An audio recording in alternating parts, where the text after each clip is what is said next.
আসসালামু আলাইকুম। আজকে আমি করছি কাচ্চি বিরিয়ানি। এটা যেহেতু খাসির মাংস, এই জন্য আমি লবণ পানি দিয়ে কিছুক্ষণের জন্য ভিজিয়ে রেখেছি। কাচ্চির জন্য আমার অনেক পেঁয়াজ বেরেস্তা লাগবে, এই জন্য আমি পেঁয়াজগুলো ভেজে নিচ্ছি।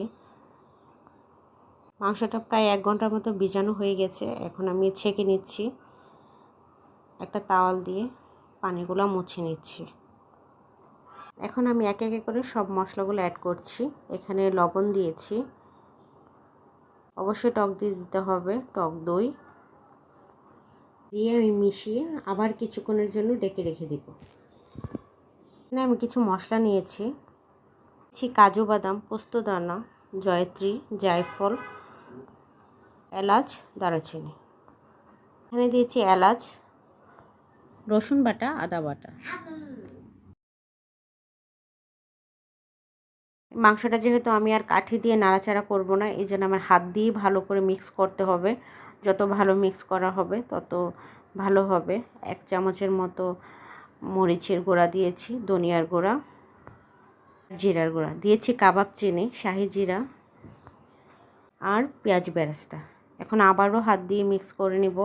দিয়েছি গোলমরিচের গুঁড়া, 1/2 কাপ তেল, সিরকা আর একটু কেওড়ার জল। আমি ডেকে নর্মাল ফ্রিজে 2 ঘন্টার জন্য রেখে দিব। এখানে একটা কয়লা পুড়িয়ে নিচ্ছি।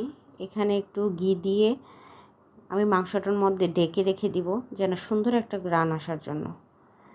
এখানে নিয়েছি কাচ্চির জন্য আলু, জর্দা রং দিয়ে লবণ দিয়ে আমি ভেজে নিচ্ছি।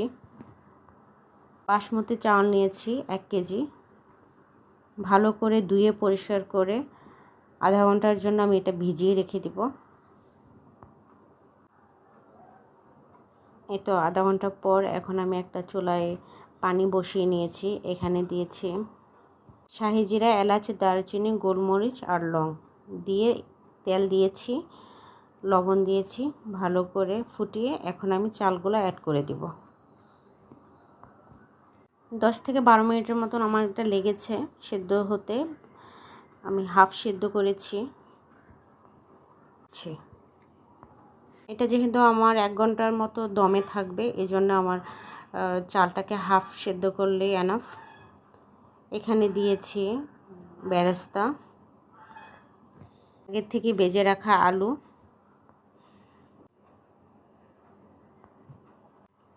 দিয়েছি কিছু পরিমাণে কাঠবাদাম। এখন আমি বাদগুলো অ্যাড করে দিব।